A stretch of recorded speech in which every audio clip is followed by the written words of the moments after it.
Now we're gonna get to the big dog. Ooh. I have a table, I have a table, I have a table today, hey, hey.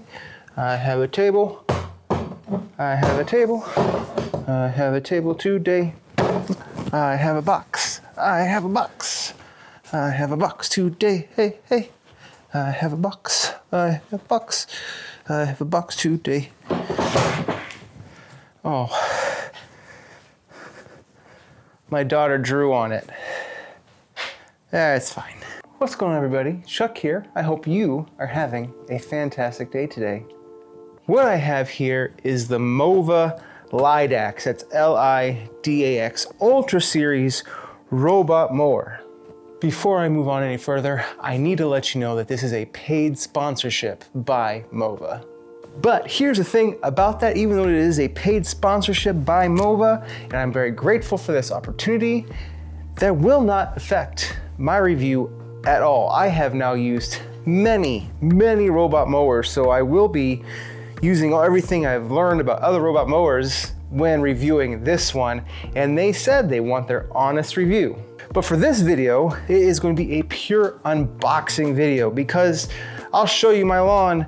We are in the middle of February. It is Valentine's Day. My wife made me this shirt. So it is not mowing time at all in the front yard where I have tall fescue or the backyard where I have Bermuda.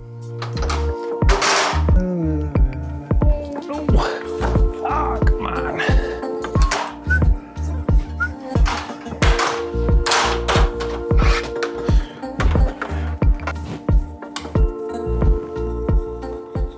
The thing that really sort of interests me about this mower is its close precision cutting to edges.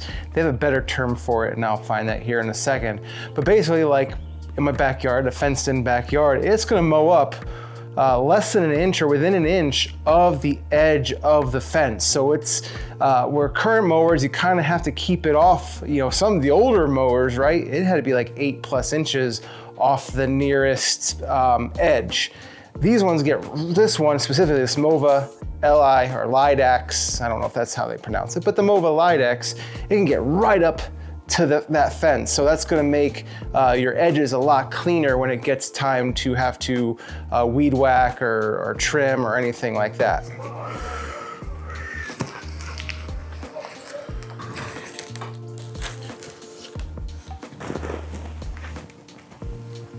So, handle on the sides.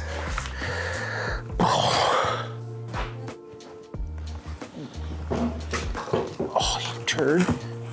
There we go. Oh! Oh, come on. Is it coming up?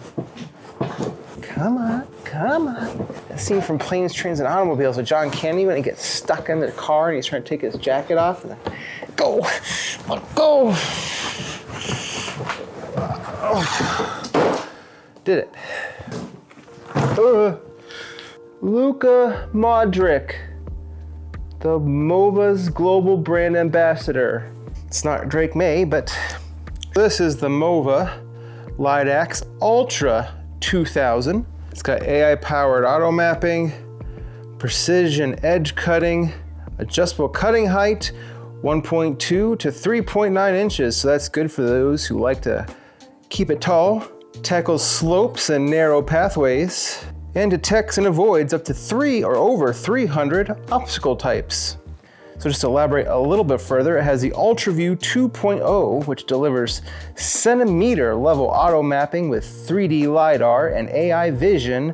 So it's equipped with an UltraTrim 1.0 system. The blade disc auto extends to trim grass as close as 2 inches to walls, hedges, and other raised edges. Precisely customize your ideal grass length via the MOVAhome app, climb slopes up to 45% to 24 degrees, and navigates narrow paths as small as 23.6 inches wide while maintaining precise and consistent mowing. 3D point cloud data and AI vision to recognize 300+ obstacle types. Let's go ahead and unbox it, see what it does, because the biggest thing it says right here, it doesn't need RTK or wires or anything, which every other robot mower I've tested, you've needed at minimum an RTK system, a satellite type deal. And in the earlier ones I've had, you needed wires. So let's just see what comes in the box. Black smoke up there.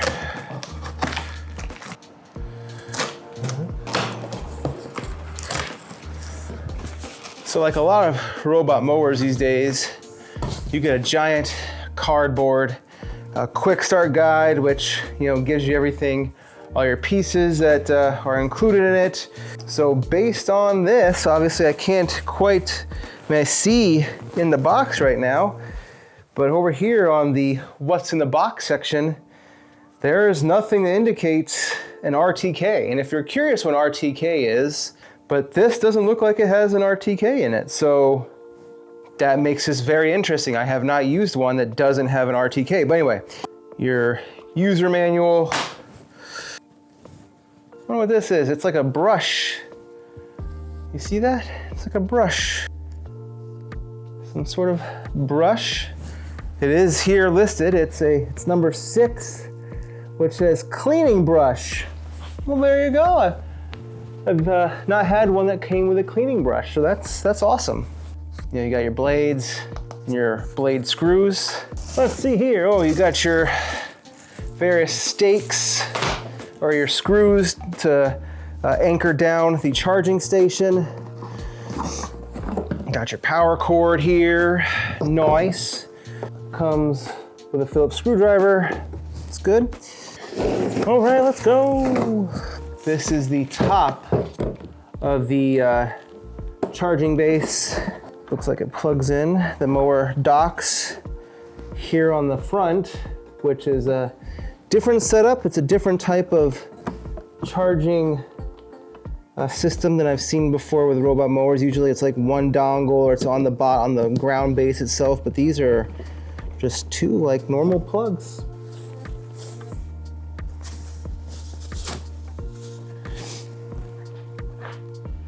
It's very, very sharp looking. That's a good looking robot mower.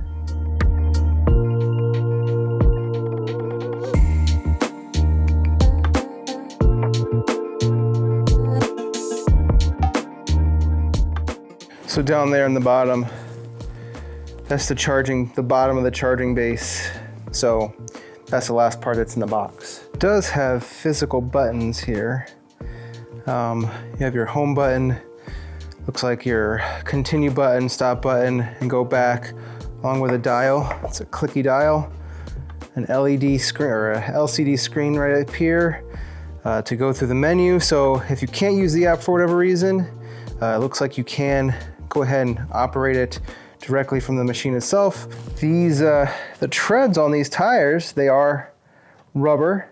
I thought it was gonna be plastic at first, but this is rubber, so that's good. They call it their all-terrain, so it can get through almost any, get around, over, through any obstacle or any type of terrain, so that's good. I don't know if the machine has enough weight to it, because it's not an overly heavy machine. It's very light, rain sensor, but still, it's good to know that if, especially if you're going up slopes, like I have in my backyard, these wheels should be able to help it get traction and maneuver on the hill really well. This, using 3D mapping and magic potions, this is how you're going to map your yard, and not just map it, that's how it's going to know how to navigate around that yard. Like I said, with other mowers, it uses an RTK antenna that the mower connects to, and that's how it navigates and knows where it is,